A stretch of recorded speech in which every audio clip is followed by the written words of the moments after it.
The tech industry has increasingly become more competitive, so what are some ways that you can stand out to get some entry-level roles and internships under your belt? Hi, my name's Courtney. I'm a college developer, and today I'm going to literally discuss a solid roadmap to securing some internships to put on your resume to help your application stand out. These are some different ways that I personally garnered internships even in high school, so I wasn't a college-educated person. I didn't have that on my resume. That didn't help me out at all. So these are some things that I did back in high school to earn some internships, and these are things that I'm recommending to my peers, and then I'm seeing them actually earn the internships later on. So I've actually seen it work on multiple occasions now, which is why I feel comfortable sharing it with you. The first thing that I tell everybody to do is to actually make sure you're learning the skill set. Whether you want to do software engineering, cybersecurity, product management, DevOps, you should make sure that you are actually learning the technology necessary to do the job in the internship. So like for me personally, like my first internships was like web development. So I had to make sure I understood like HTML, CSS, JavaScript, maybe a little bit like a Node.js in some instances for that job as well. I did this with a lot of free resources out there. Free Code Camp, the Odin Project are great programs, but honestly my favorite is Scrimba. Scrimba is really cool because instead of them like giving you words to read and then a lesson to do, they have a video and then like they'll literally pause the video and you can click into the screen, into the text editor and do the problems instead. Regardless, whatever you do to make sure you're learning the code, make sure you are actively doing it alongside of them next to the screen. You have your own IDE or text editor like downloaded, or you're using an online one like Replit. Regardless, just make sure that you are actively using you're actively like practicing what you are learning. That's just the best method in general to actively like learn what you're doing. The next thing, once you actually learn the skills, is doing projects. Now honestly, like this is my number 2, but it is like genuinely the most important thing that I'm talking about today.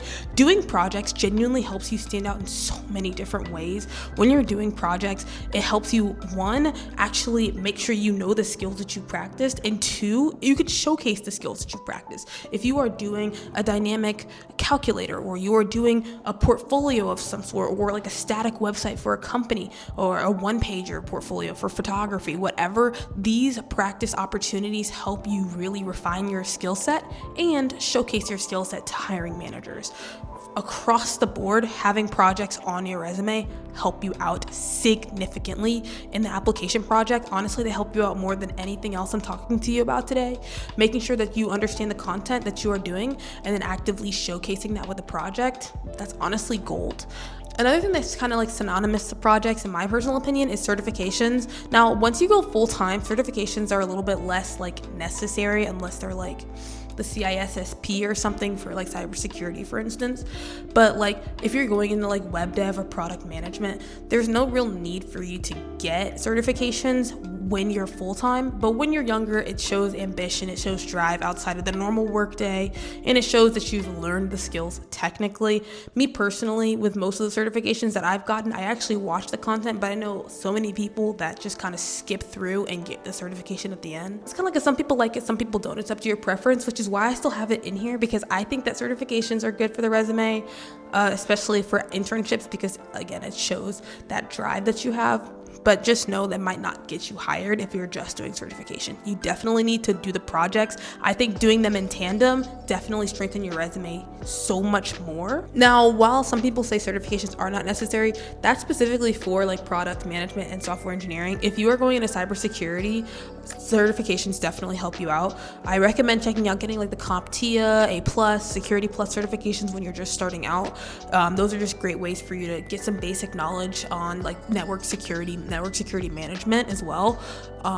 It gets you brushed up on those concepts. And then also if you're trying to go into like DevOps or cloud, getting like an AWS or Azure certifications are also great ways for you to get some base level knowledge on what your like day-to-day would be like. The next thing I have is doing like low to no pay, like freelancing opportunities. Something that I personally did and I recommend a lot of people doing is like reaching out to companies in your local area. Maybe check out your city's Chamber of Commerce website website, and if your city is not like advanced enough to have one, check out like surrounding counties to see if they have one, and contact cities that way. It's literally just a massive repository of businesses, small, medium, and large companies in your area, and a lot of them might need help with this, with a website, with their digital presence, their digital footprint. A lot of this looks like their like website was drag and drop made in the 1990s, and they need a bit of a updated kick. So definitely they'll be able to take advantage of some of your skill set. In addition to some of these like unpaid like freelance opportunities, I'd highly recommend actually doing like an externship if you can. Now, an externship and an internship can be synonymous because some internships are unpaid, but personally in my book, if I'm not getting paid, it's not an internship, it's an externship. I'm just sitting there and I'm shadowing, where I might have some hands-on experience with a little project here and there, but if you're not paying me, that is not a real internship. So you, in my personal opinion, you should be doing externships, because externships still expose you to the workplace, workflows, whether you're doing agile or waterfall methodologies for product management, or whether you're like SOC or SOC 2 compliance for network security in the cybersecurity realm. It's nice to kind of see like what's actively being used versus like what you're learning, because like you might learn like a full like coding language and then not actually need it in the line of work that you do. So like for me personally, from one of my jobs, I needed to learn SQL, so I learned it, specifically Postgres. But then for my current job, even though